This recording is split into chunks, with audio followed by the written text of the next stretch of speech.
기다림의 계절, 대강절, 강림절을 지나고 있습니다. 오늘은 강림절 세 번째 주일입니다. 우리는 지난 2주 동안 우리의 기다림의 내용들을 점검해 보았습니다. 잠시 지난 2주 동안 메시지를 좀 생각해 보겠습니다.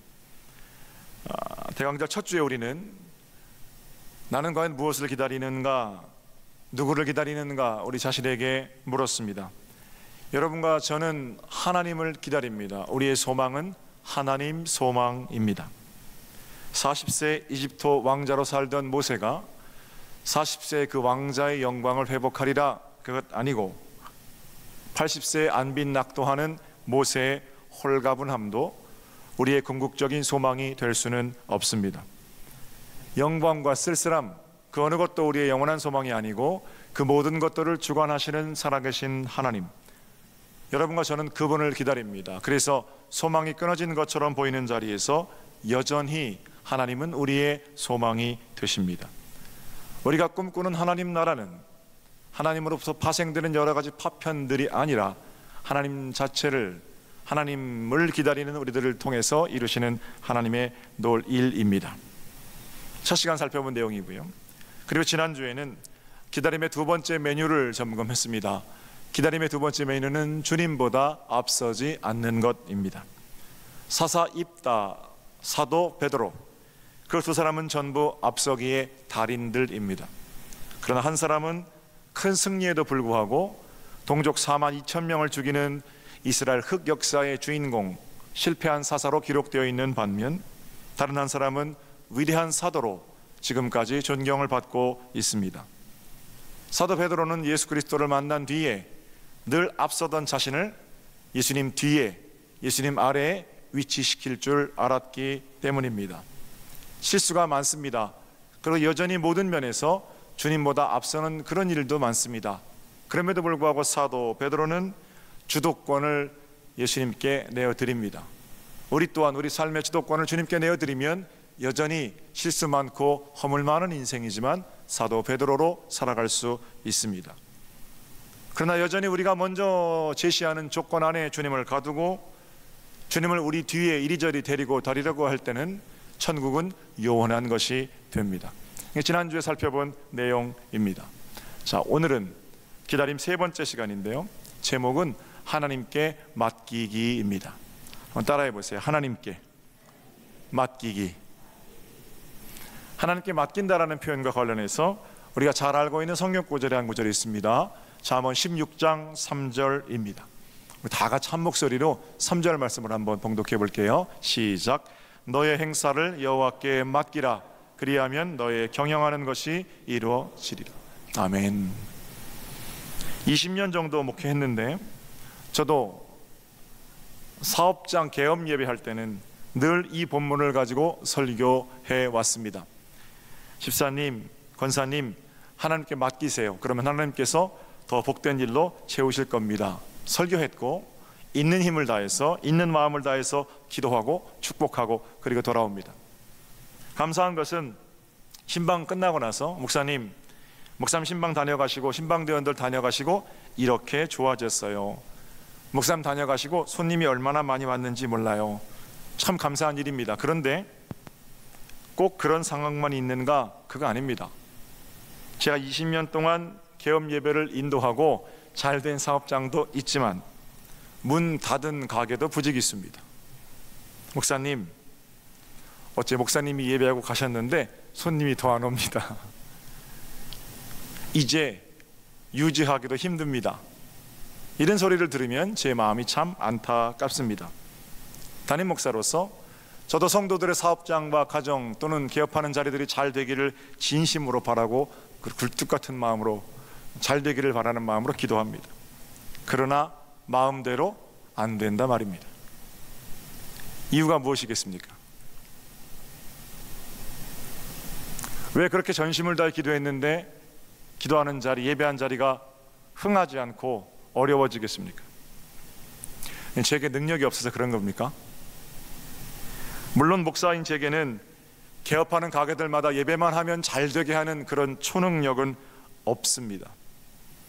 또한 저 역시 하나님께 단 한 번도 그런 초능력을 달라고 간구해 본 적도 없습니다. 왜냐하면 저는 하나님 앞에서 제가 얼마나 공정하지 못한 사람인지를 잘 알고 있기 때문입니다. 만약에 하나님께서 제게 그런 초능력을 주신다면 어쩌면 제 마음에 드는 사람들에게는 제가 좋은 기운을 계속해서 그 초능력을 불어넣겠지요. 그러나 아무리 성실하고 아무리 정직해도 만약 제 마음에 안 드는 사람들에게 어떻게 하겠습니까? 마음 다해 축복하겠습니까? 그렇게 안 하겠죠. 그럼 여기 서정리 평택당이 어떻게 되겠습니까? 목사가 기도한 가게만 잘 된다든지, 목사가 기도한 사람들만 병이 낫는다든지, 이런 이상한 것으로 교회가 소문이 나서 또 그게 실제라면 온갖 병들고 가난한 사람들이 제 앞에 줄을 쫙 서지 않겠습니까? 머리를 숙일 겁니다. 근데 그 머리를 숙일 때 저는 겸손하게 성도들을 섬겨낼 자신이 없습니다. 물론 지금 제가 뭐 특별히 겸손하다든지 그런 건 아닙니다. 그러나 그런 초능력이 제게 만약에 주어지면 저는 반드시 타락할 것 같습니다. 그래서 저는 그런 능력을 구하지 않습니다. 다만 마음대로 안 되니까 하나님, 부디 이 가정에, 부디 이 사업장에 당신의 능력으로 복되게 해주세요 라고 기도할 뿐입니다. 신앙은 내가 얼마나 단단하게 붙드느냐 하는 것보다 내가 얼마나 내 삶을 하나님께 맡길 수 있느냐 하는 것이다 라고 이미 말씀드렸습니다. 그리고 만약에 신앙이 맡기는 것이라면 그런 초능력을 가지고 있는 사람은 신앙 없는 겁니다. 그런 초능력 의지하면 되지요. 하나님 의지할 필요가 없잖아요. 그런 초능력을 가진 사람은 하나님께 맡길 필요가 없기 때문에 그 능력은 오히려 하나님 앞에 무릎 꿇는 길을 가로막습니다. 사람들 아래에서 사람들을 바르게 섬겨내는 것도 불가능하게 만듭니다. 하나님 나라는 있지도 않은 초능력을 가지고 마치 있는 것처럼 우쭐대는 헛된 권위를 내려놓는 것으로부터 오히려 출발한다고 저는 생각합니다. 그렇다면 본문의 말씀은 무슨 뜻이겠습니까? 맡기라 이루리라. 하나님께 맡기면 하나님이 이루어 주신다. 도대체 무엇을 맡기고 무엇을 이루어 주신다는 말씀입니까? 여러분, 맡긴다라는 단어는 히브리어로 가알입니다.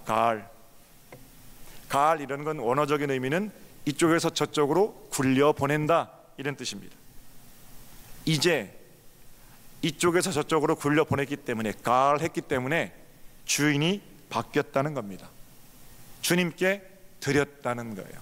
맡긴다는 것은 이제 주인은 당신이십니다 이런 고백입니다.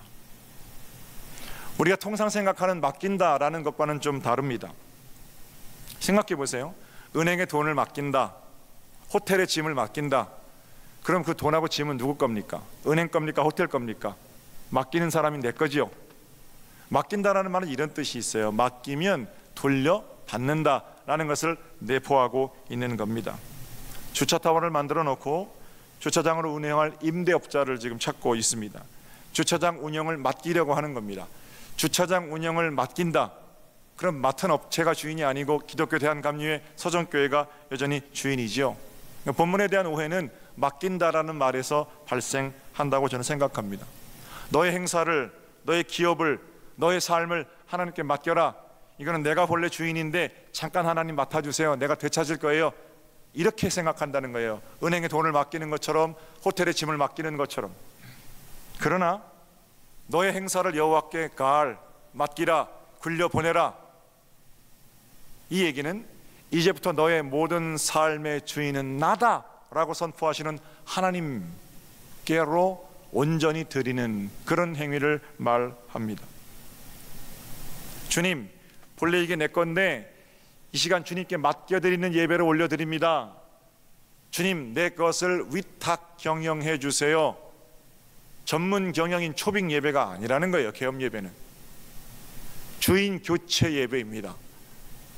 비록 내가 운영하고 내가 계획하고 내가 짓고 내가 사업하지만 주님께 가알 맡겨드립니다. 이제 이 사업장의 주인은 당신이십니다. 주인을 교체하는 일입니다. 그런데 그동안 우리는 개업 예배 또는 사업 예배, 이 본문을 사용할 때는 주인 교체 예배가 아니라 전문 경영인 위촉 예배 정도로 맡긴다는 것을 생각하며 드려왔다라는 겁니다. 다시 한번 말씀드릴게요. 그동안 우리가 본문을 읽으면서 주님을 믿기만 하면 주님께서 우리의 욕심대로 전부 이루어 주실 것이다, 이런 식으로 사용될 수 없는 본문입니다.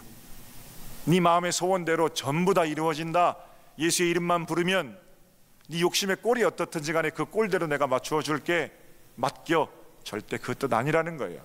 가을하는 것은 주인 교체식입니다. 사랑하는 성도 여러분, 하나님께 맡기시기를 주님의 이름으로 축복합니다. 굴려 보내시는 거예요. 그리고 선포하는 겁니다. 이제 내 삶의 주인은 하나님이십니다. 자유함이 있어요. 모든 면에서 그렇습니다. 자식을 위해 기도하면서 우리가 흔히 쓰는 표현은 주님, 제 자식을 주님께 맡깁니다, 이렇게 기도하죠. 저도 새벽마다 제 딸아이, 아들아이 하나님께 맡깁니다, 이렇게 기도합니다. 이 고백도 하나님 본래 내 자식이었고 죽을 때까지 내 자식인데 하나님께 일시적으로 과외 선생님으로 또는 좋은 코칭하는 선생님으로 내 자식을 맡겨드립니다. 잘 키워서 제게 큰 기쁨으로 돌려주시지요, 이렇게 생각한다고 말입니다. 그러나 아니에요. 주님, 이제 아들, 딸 주님께 맡깁니다. 주님께 주님께 굴려 보냅니다. 보세요 주님, 당신 자식입니다. 책임을 회피하자는 게 아닙니다. 맡겨주신 동안 사랑하는 자녀를 위해서 몸이 부서져라 헌신하고 일하고 양육해야 합니다. 그럼에도 불구하고 걔는 원래 하나님 자식이었습니다. 하나님 자식을 내게 맡겨주신 겁니다. 우리가 통상 쓰는 맡긴다는 표현은 하나님께서 우리에게 네가 잠깐 맡았다가 내게 돌려주렴, 이게 맞죠. 우리 건데 하나님 잠깐 맡았다가 내게 돌려주세요, 이거 안 맞다는 거예요. 똑같은 맡긴다는 표현이지만 가을은 굴려보낸다는 건 그런 뜻이 아닙니다. 기도할 때마다 우리 뭐라고 기도합니까? 남은 인생 하나님께 맡깁니다. 우리의 젊음을 하나님께 맡깁니다. 우리의 건강을 하나님께 맡깁니다. 얼마나 많은 표현을 맡긴다는 표현으로 쓰고 있는지 모릅니다. 역시 이 고백도 이런 겁니다. 내 남은 인생의 주인은 하나님이십니다. 내 건강을 하나님께 맡깁니다. 내 가정을 하나님께 맡깁니다. 전부 똑같은 얘기입니다. 건강을 돌려주세요, 가정을 돌려주세요, 이게 아니라 건강의 주인도 하나님이시고 가정의 주인도 하나님이십니다 라는 선언이자 고백입니다. 그래야 잠언 16장에 우리 장로님 읽어주신 내용들이 잘 어울리고 문맥이 잘 들어맞습니다. 2절부터 제가 한번 읽어볼게요. 2절과 3절이 사람의 행위가 자기 보기에는 모두 깨끗하여도 여호와는 심령을 감찰하신다. 너의 행사를 여호와께 맡기라. 그리하면 너의 경영하는 것이 이루어지리라. 2절과 3절을 어떻게 문맥상 연결할 수 있습니까? 그냥 3절만 우리가 주님의 이름을 부르기만 하면 우리 믿음의 꼴대로 다 이루어진다, 이렇게 이기적으로 읽었던 본문, 그거하고 2절하고 어떻게 연결되느냐 말입니다. 연결이 안 되잖아요. 그러나 여러분, 맡긴다, 굴려보낸다 이렇게 읽으면 자연스럽게 연결이 됩니다. 우리가 얼마나 이기적인지, 우리의 이기적이지 않은 것 같은, 이타적인 것 같은 행위의 포장에도 불구하고 우리 마음의 이기성은 우리 자신도 알고 하나님도 알고 계시는 거예요. 하나님은 우리 행위만을 보시는 게 아니라 우리 마음을 보시는 거예요. 그러면 이 마음 가지고 부끄러워 사람의 나설 수가 없잖아요.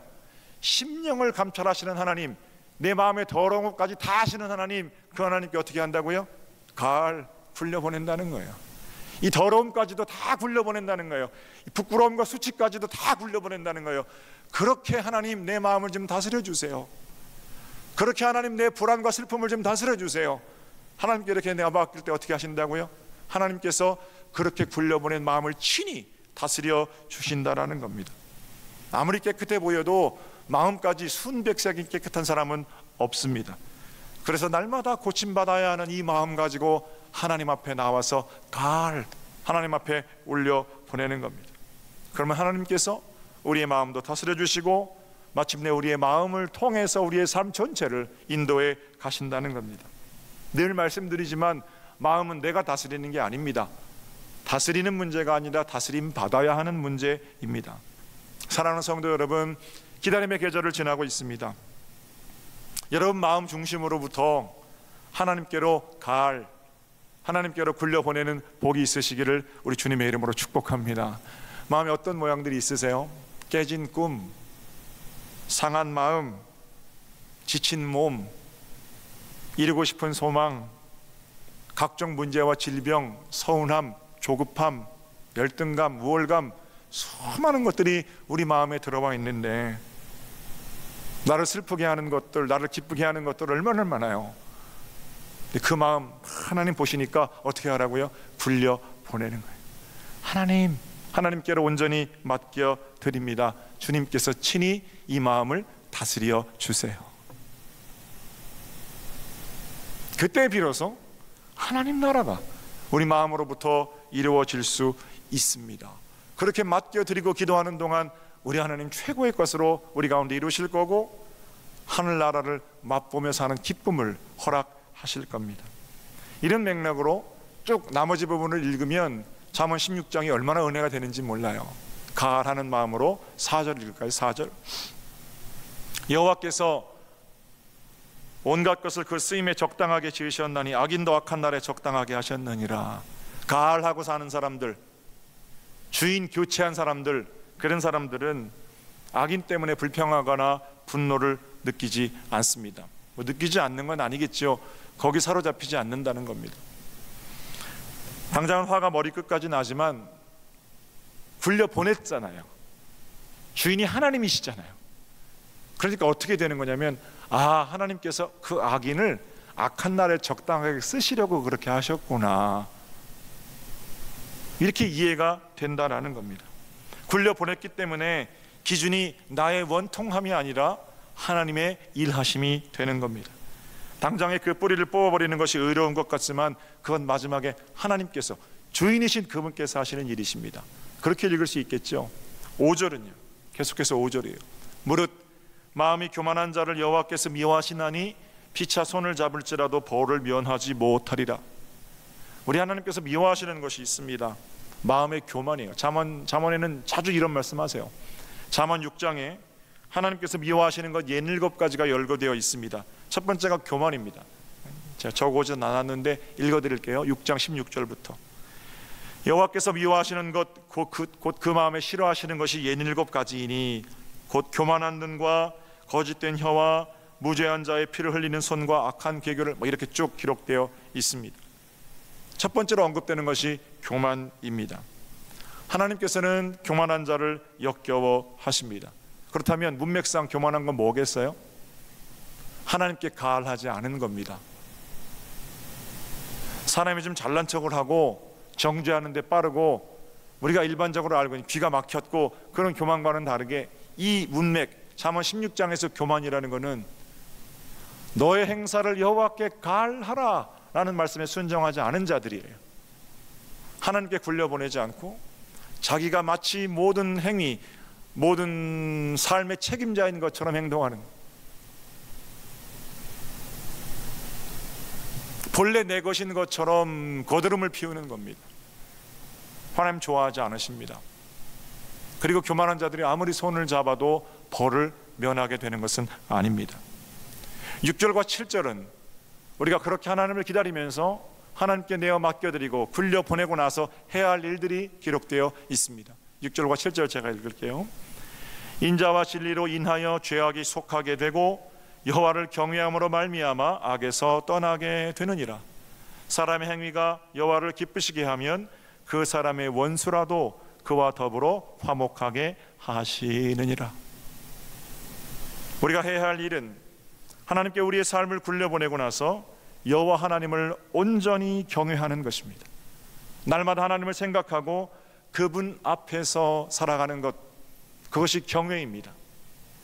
예배당에 나와서 예배하고 기도하고 찬양하는 것, 그것만이 경외가 아니라 우리의 삶에 허락하신 모든 조건들 가운데에서 하나님은 뭐라고 말씀하시는지, 예수님께서는 어떻게 생각하실지를 생각하며 삶의 어느 단면을 잘라보아도 하나님을 향한 시선이 있는 것, 바로 그것이 하나님을 경외하는 것입니다. 이런 맥락에서 매 순간 하나님을 경외하는 자는 반드시 악에서 떠나게 되어 있습니다.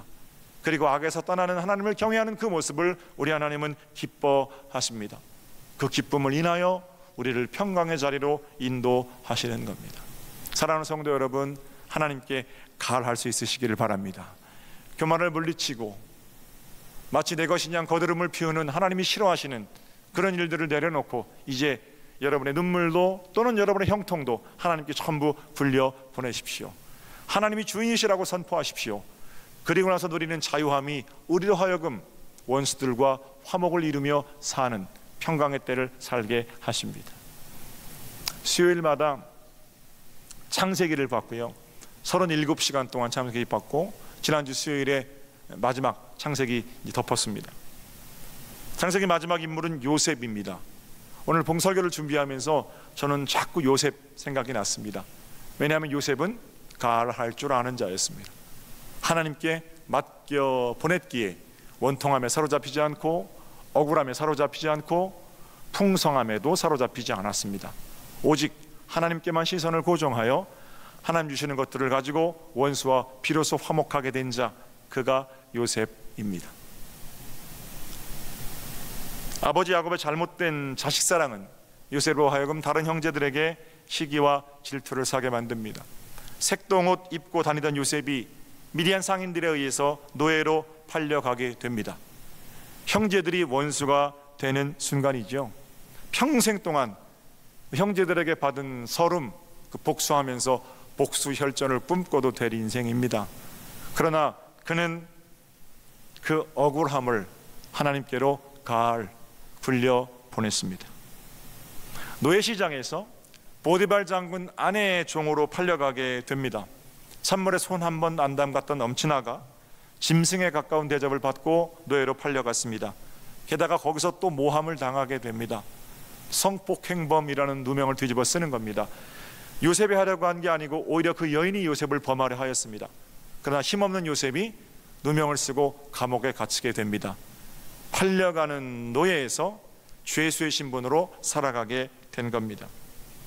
헐리우드 영화 또는 중국 홍콩 영화 이런 것 같으면 요셉은 거기서 만두만 먹으면서 복수의 칼을 갈아야 됩니다. 그러나 요셉은 그 상황마저, 그 원한과 슬픔마저 전부 하나님께 가을 굴려 보냈습니다. 술 맡은 관원, 떡 맡은 관원 거기서 만났습니다. 같이 갇혔거든요. 그 사람들의 꿈을 해석해 줍니다. 나가면 내가 너를 곧 빼주겠다. 나가더니 감감무소식입니다. 서운함, 배신감, 어떻게 사람이 그럴 수 있노? 그러나 그 서운함과 배신감도 어떻게 했어요? 가을 하나님께 불려 보냈습니다. 바로의 꿈을 해석해서 마침내 세계 최강대국인 애굽의 총리가 됩니다. 만약에 요셉이 순간순간 10대 후반으로부터 30세까지 겪었던 수많은 억울함들을 하나님께로 굴려보내지 않았다면 요셉은 그 자리에 오르자마자 여러 적폐청산 대상자들을 소환했을 겁니다. 보디발의 아내는 물론이고 자기를 배신한 형들, 술 맡은 관원, 자기를 억울하게 누명을 씌우고 감옥 살아가게 한 수많은 죄짓고도 뻔뻔하게 살아가는 인간들이 있어요. 그러나 그 사람들 전부 호출해서 감옥에 쳐넣지 않았습니다. 이미 그건 요셉이 하나님께로 굴려보내고 요셉의 손을 떠난 하나님의 다스리심의 일이기 때문입니다. 악인들도 적당한 때에 사용하시려고 하나님께서 요셉의 인생 가운데 붙여주셨음을 요셉은 인정하고 있었기 때문입니다. 형들이 곡식을 구하러 왔습니다. 창세기 후반부에는 요셉이 그날 아버지 야곱, 동생 베냐민과 함께 슬픔의 눈물을 흘리는 장면도 기록되어 있습니다. 그러나 여러분, 그건 원한의 눈물이 아닙니다. 억울함의 눈물도 아닙니다. 이미 요셉은 하나님께로 전부 가을 굴려 보냈기 때문입니다. 하나님께서 자신의 인생, 그 억울하고 핍절한 원한 관계의 삶을 온전히 사용하셔서 이스라엘 백성들을 살리신다는 그 하나님의 섭리를 보게 된 믿음, 그리고 감사의 눈물입니다. 하나님께서는 말씀대로 악인을 당신의 계획에 따라 사용하셨고 요셉을 통하여 민족을 살리시는 위대한 일을 하셨습니다. 그리고는 마침내 원수들과 화목한 자리로, 화목하게 하는 자리로 요셉을 인도하셨습니다. 요셉은 그 창세기에 기록된 아주 극적인 사건 이후에도 3대를 부자로 애굽에서 살았습니다. 요셉은 그 풍성함에 갇히지도 않았습니다. 요셉의 꿈은 내가 애굽에서 궁궐 같은, 대궐 같은 집을 짓고 평생 살아버리라, 그게 아닙니다. 요셉의 마지막 유언은 이 땅에서 너희가 나갈 때 내 해골을 가지고 가서 내 고향 땅에 묻어다오. 요셉의 유언입니다. 요셉은 그 풍요함도 여전히 하나님께 굴려보낼 줄 아는 사람이었습니다. 그렇게 요셉을 통해서 하나님께서 복된 일들을 이루어 가신 거고, 지금 우리가 손뼉치며 찬양하듯 너는 담장 너머로 뻗은 나무, 아버지 야곱이 요셉을 축복하는 그 위대한 성경 말씀의 주인공이 됐던 거죠. 더 긴 말씀 드리지 않겠습니다. 사랑하는 성도 여러분, 여러분과 저는 오늘 기다림의 세 번째 초를 밝혔습니다. 첫 번째 초가 하나님 소망이고, 두 번째 초가 주님보다 앞서지 않기라면, 세 번째 초는 이제 하나님께 맡겨 드리는 겁니다. 그럼 다음 시간에는 어떤 얘기를 할 거냐면, 그렇게 하나님께 가을 당신이 주인이십니다 라고 선언하는 자들에게 맛보게 하시는 하나님 나라의 기쁨, 하늘나라 맛, 얼마나 달콤한지 기다림의 세월 동안 우리는 매일같이 하늘나라를 당겨 살 수 있으실 겁니다. 주님께 굴려보내십시오. 하나님께 드려진 삶 맡기고 누리는 자유가 오늘 예배 참석한 여러분들의 것이 되시기를 다시 한번 주님의 이름으로 축복합니다.